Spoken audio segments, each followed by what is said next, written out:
As an individual ages, their ability to live in their own home may decrease for a variety of reasons. These individuals and their family members may wonder what options are out there for their loved ones, and more importantly, what happens both physically and emotionally as they continue to age and need more help. Today we have the marketing director, Kelsey Schoeneman from Edgewood, and Jane Anderson, daughter of a longtime resident at Edgewood, to talk a little bit about having a loved one at Edgewood. So thank you, ladies, so much for coming today. And I want to start with Kelsey because I want to talk a little bit about the different levels of care. Yeah, so at Edgewood, we have independent living, we have assisted living, we have enhanced care, and we have secured memory care. So what's kind of nice about having the different levels of care is our residents can age with us. They can start in independent and go all the way through memory care, and then they get to know our community, they get to know people. So that's why I brought Jane with us here today. Jane's dad has lived with us in our different levels, so she kind of has a story and some advice that she would like to give other loved ones who might be kind of looking at what would the right place be. Well, thanks, Kelsey, for inviting me to share my story. Unfortunately, my family, we have a lot of experience in this area because my mom was in a care facility for 8.5 years and has since passed away 4 years ago. So when my dad decided he was ready for the move and gave me the go-ahead, I started our search. I pretty much knew what we were looking for. We wanted to find a place that had a strong sense of community, homey feel, and also some place that provided different service levels. So if my dad required more care down the road, a move would be less traumatic for him.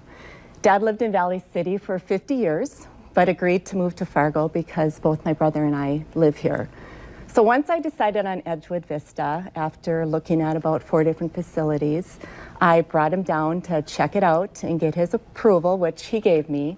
So then we started the overwhelming task of downsizing his life, packing up 50 years of stuff, selling our family home, and basically deciding what he could and couldn't take.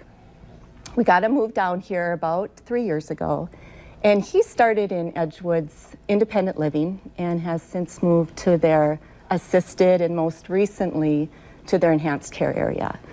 I think this last move for my dad was probably the hardest, mainly because with each move, his world became smaller.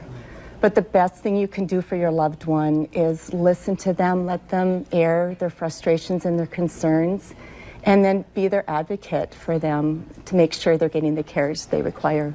So it can be difficult for the family, for your loved one, but the whole family as you move through these stages. How nice, though, to be able to be at one place as you move to different stages and move. I mean, how was that transition for you then, being able to do it this way? With the staff's help, it really was pretty seamless. And once we got my dad settled in his new environment, it just took a few weeks for him to feel like that was his new home.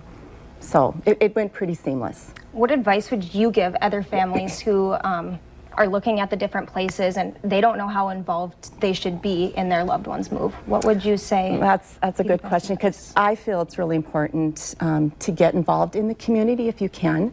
I've been very fortunate to spend a lot of time with my dad, and so because of that I've gotten to know the staff, developed some great friendships, and in a sense they become my extended family as well as my dad's. How do people get a hold of you if they want to start the process? Yep, you can start by checking out our website, www.edgewoodhealthcare.com. You can give us a call. You can ask to talk to me, or anybody at the front desk can get you where you need to go. Kelsey and Jane, thank you so much for sharing your story. Thank you. That puts a real face to what is happening there. So Thank you. so Thank much. you.